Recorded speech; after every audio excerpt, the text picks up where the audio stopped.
Well, welcome back. This is Charlie Bellerin again. Going to continue with our progress and I hope what are interesting topics.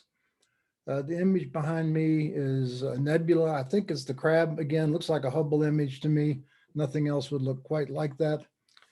As I mentioned before in our little sort of science lesson from time to time, the birth of the universe, which we think we understand physically extremely well, we can define the equations down to 10 to the minus 43 seconds. And the reason for that is that it's rather straightforward in terms of physical calculations. And we know what the Big Bang that created the universe about, 13.8 billion years ago, I think is the current estimate. What it created was mostly hydrogen, a little bit of helium, a little bit of lithium. And so, where'd all the stuff that makes us up come from? Where's the stuff in the skin and the table and the earth and all that? Well, the answer is, believe it or not, it's stellar explosions called supernovae. As a star ages, stars live in tension between the heat and pressure of thermonuclear explosions inside and gravity pushing inward. And so over time, finally, the nuclear fuel is exhausted, and the star implodes or actually explodes. So if stars are heavy enough, they become very, very big explosions called a supernova. And as I mentioned before, the one of the more famous ones is the Crab. It made lit up the night sky. It was in 1054. The Chinese wrote records about it. I don't know anyone else did. Maybe somebody else did. And these are the source of all the stuff we're made of: the carbon, nitrogen, oxygen, iron. Actually, lots of iron. Iron's very stable from a nuclear point of view. And so the what this means is that for Earth to exist, there had to have been some number of nearby supernovae. Many the Earth's about 5 billion years old. Uh, some supernovae nearby, and enough of them that they created enough matter that it began to coalesce first into the sun, then into the Earth, and then something hit the Earth, made the moon. So we are stardust. So this is just great fun. And I want to take you back to this telescope, James Webb Space Telescope. It's going to be a fantastic thing. It's I talked about a little bit yesterday, but I'd like to talk about the proposal team that I worked with. So this was, this was 1998 or so, something like that. I've got friends who've been on this project 25 years. And at the time, I was working regularly for a company called TRW, a really great company. I'd worked with them a lot to help them with proposal wins. And I won many billions of dollars for them. And most of what I did was using the culture material, which we'll talk about later. And I combined, what I did is I taught them how to assess the color, which in the case of a technical program is either blue visioning or orange process cost control, and match the color of their team to the customer. Because why? If you don't match the color, you'll revert to the values of your culture and not theirs, and you'll lose. If you pick the culture right, you'll you'll win against anyone who doesn't do this. But the even more sophisticated process is using the context shifting worksheet, and I talk through just introduce that to you. Some people think it's the best thing I've ever done. I don't know. It's kind of fun. And what we're trying to do is engage this human issue called confirmation bias to try and make the customer want to pick them. Most consultants work on making the technical proposal better, but I worked on managing the customer's mindset, because what you all know is that we tend to decide what we want and then select evidence to match our desires. So we always start this process of what's the situation. This is a presenting dilemma or problem, if you will. This is maybe the hardest part of the whole thing, is to get the group. I work with teams on this, get the group to agree on something you can state very simply and very concisely. And here it is. Here's what they told me. We're in a tough competition for $1 billion contract. By the way, it's probably 6 or 7 billion now that we must win and we're losing. So that's the situation. And in that case, they're just throwing money down the drain. I'm guessing to mount this kind of proposal, maybe $50 million, something like that. So even a lot of money for aerospace company. And so most of my work, all my work in the U.S. is with teams, and I do workshops internationally with open workshops because it's more about train the trainer events. But my real bread and butter is the teams, and so we're going to come up with something that nearly everyone can work with, and then each individual writes in their workbook something that has power for them. So how do you pick this? Well, I say, what keeps you up at night, particularly the team leader? What keeps you awake at night? These are common things that I have found in my work teams, and these are very sophisticated groups of people with spending lots of money, and this is what they report to me as candidates. We can't tell our truth without fear of retribution. We don't trust each other. We cannot communicate with each other. With customers, this is particularly a problem for service organizations, customers who are angry because you fell short or overran the cost. To increase resources, we'll see how to do this in the drama section, how to make a 4D request. And in case of the public workshops, I cannot motivate or communicate with children. This is a great one. This has lots of energy, big personal reveals, and it does two things. It gives you something that most of the people in the room can go do something with when they leave, and the rest of them can learn how the process works.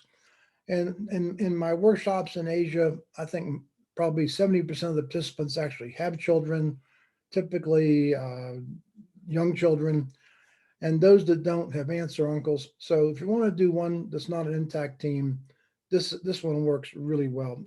Uh, the spouse is too personal, and other things are not, or don't have the charge. This really excites the people, and that's a workshop in China, a public workshop, 200 or 300 people typically. I love these things. So with the teams, I have them write with brainstorming rules candidates. And what the way I do this is somebody will give a candidate situation. I'll listen to what they say. I'll play it back more simply, trying to shorten their lengthy verbiage and say, does that work? Is that it? Do I hear you correctly? And usually they'll agree and we write that down. Brainstorming rules means you can't criticize. And the reason for this is that in the end, you're going to pick what you want from the list. So then I'll take a break and the team leader and I will combine the similar items and we have voting. I love voting because people often will not vote for what they'll argue for. And then we get the team's choice. And when we have something with the most votes, I'll have a dialogue with the group. Usually the team workshops are 20 to 30 people.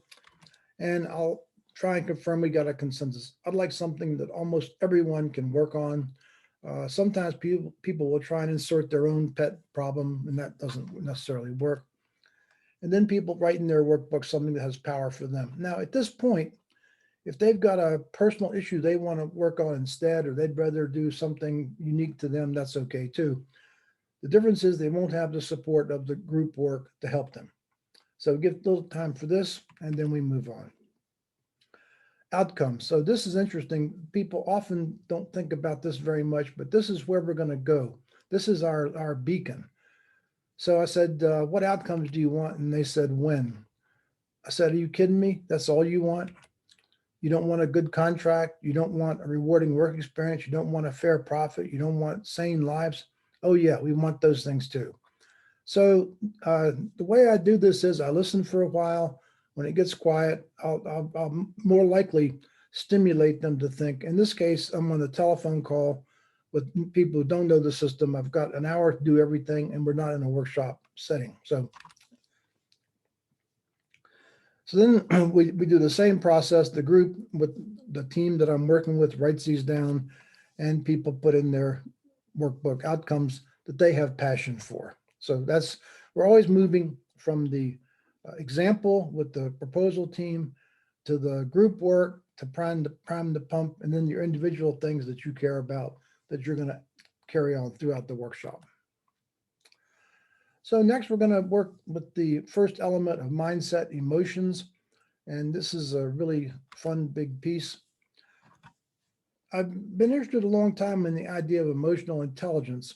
And I only recently came across what I thought was a really crisp definition: the ability to understand, accept, and manage your and others' emotions. And that's really what it's about. It's the ability, this summary statement I love, it's the ability to make emotions work for you, not against you. So the English word emotion comes from the Latin verb movere, to move. And Peter Drucker says, take charge of your energy and help orchestrate the energy of others. And I say, take charge of your emotions and help orchestrate the emotions of others, because that is the lower level. That's back to the first principle. That's what drives the energy. Always looking for that most basic idea. There are 5 emotion groups: glad, mad, sad, scared, and love. By the way, there's a 6th, surprise, but I don't think it's the same import of these, so I don't talk much about it. Usually don't mention it. And I say, have you felt them all at work? And having put the love thing up here looking like a romantic thing as a kind of a teaser, we get some laughs. Then have you expressed them all at work? And people will nod their heads, yes, that people understand this. They may forget what you said, but never forget how you made them feel. How about that? So we're going to look at how to use each of the emotion groups. Glad group enlivens, energizes, and I'll show you how that works in terms of our body dynamics later. It also motivates people to grant your request. If you create a mood of glad and ask somebody for something, they will not want to break the mood, so they're more inclined to give you what you want. Very useful thing. Mad is very energizing, very powerful, the strongest of the emotions, and very effective in motivating when it is accompanied by caring. In other words, if the anger comes from caring, it works. If the anger comes just from blah, it doesn't. Sad is another interesting emotion. It's our best way to move through losses. I'll give you an example from my own work with the Hubble mirror flaw, and might surprise you. This is something I discovered rather only a few years ago. It very powerfully enhances creativity. Melancholy is a great place to create from. Scared is a lot like anger. You can alert people to impending disasters. If it comes from caring, it'll motivate. If it comes from just vomiting your nasty stuff on people, it won't work. And finally, love is so important that we have a whole new behavior on it, using the business word for love, which is appreciation. And as always, choose to focus on changing yourself. So I've known ever since I studied somatic psychology that emotions could be well understood as body sensations that the mind names as emotions. And I knew that emotions came in sort of predictable places, but these psychologists, I think they were from Scandinavia. I found this first on the web, but I don't put things in this workshop unless they've got a pedigree. This came from peer-reviewed journals, Academy of Sciences. They took blank images of humans, and they went to like 20 or 30 countries, and they had people write in brighter colors wherever the emotion was most intense. And you see how wonderful glad is with all this energy. And we love feeling energized, energy in our face, our expressions, our chest, everywhere. Very nice. Mad, interestingly, and not surprisingly, uniquely energizes your arms. Why? From our evolutionary past, we're getting ready to fight. I couldn't find sad, but I found depression, which is almost no emotion anywhere. And I inserted a little bit of my own thing here to get sad into it, but it's a place with very low energy. Scared, again, up in the chest mostly. Anxiety shows up here. I can feel it quite regularly if I want to. And love everywhere. So what's important about this slide is that the 2 emotions that give you the most useful energy are love and glad. So I think it's important to decide to live in those emotions, and I'll show you how to do that. This little fun piece, I like Eric Clapton. Actually, I listen to classical music more, but I find Eric Clapton, when he's playing down at the bottom of the fretboard, just amazing. Sporting events, movies, and office drama. The question is, what do they have in common? They all generate energizing emotions, and we like feeling energized. This is a very deep human need. So, music, this is Joshua Bell, a famous violinist. He actually did a concert, anonymous concert in the Washington subway, and nobody paying attention. But music is about expressing feelings. And again, Eric Clapton loves to play romantic things, the blues. Uh, Sporting events, we have all the emotions and very extreme. It's always interesting to me how watching men play basically a boy's sport usually generates so much emotion, but it does. Movies have all the emotions: glad, mad, sad, scared, and love. And office drama has all the emotions. So why do we engage in it? We engage in it because we like the energy of the emotions. So I came on this a long, long time ago. Harvard professor Dan Goleman wrote books about this, and he wrote an article in the Business Review. Senior managers identified the organization's most outstanding leaders using objective criteria such as profitability. What they found was emotional intelligence was twice as important as technical skills and IQ for jobs at all levels. Why? Because you're working with people. And increasingly important at the highest levels. Why? Because more and more working with people. And when I'm running these big programs, my technical background was useful, but there was plenty of expertise, very specific expertise from thermal engineers, system engineers, etc., accessible to me. And this is kind of a rhetorical question. Which is more important for a happy marriage, EQ or IQ? Everybody knows it's EQ, or any relationship for sure. So, empathy. I've got videos in here, but I'm not going to show them because of the YouTube restrictions. But this is Satya Nadella, who took over Microsoft when the business was basically failing and rejuvenated it. And he talks about how he did it. And he said it's primarily empathy. Empathy is a business essential. We're in the business of meeting unmet, unarticulated needs of customers. There's no way to get that consistently right without a deep sense of empathy and to see what others are seeing. Then in the softer side, Brene Brown talks about Teresa Wiseman, studies professions where empathy is relevant, came up with 4 qualities: perspective taking, the ability to take the perspective of another person, staying out of judgment, not easy when you enjoy it as much as most of us do, recognizing emotion in other people, and then communicating it. Empathy is feeling with people. By the way, I take this a little farther. I think it's about what they're thinking also, but the emotions may be the harder leap for most. So I'm going to stop here, and then we'll go through each of the emotions one by one, their specific application. Hope you enjoyed this. It's a pleasant day on October the 18th in Boulder County, Colorado. And I'll see you on the other side, and we'll continue through the emotions. Be safe and have a good day, and take care. Bye-bye.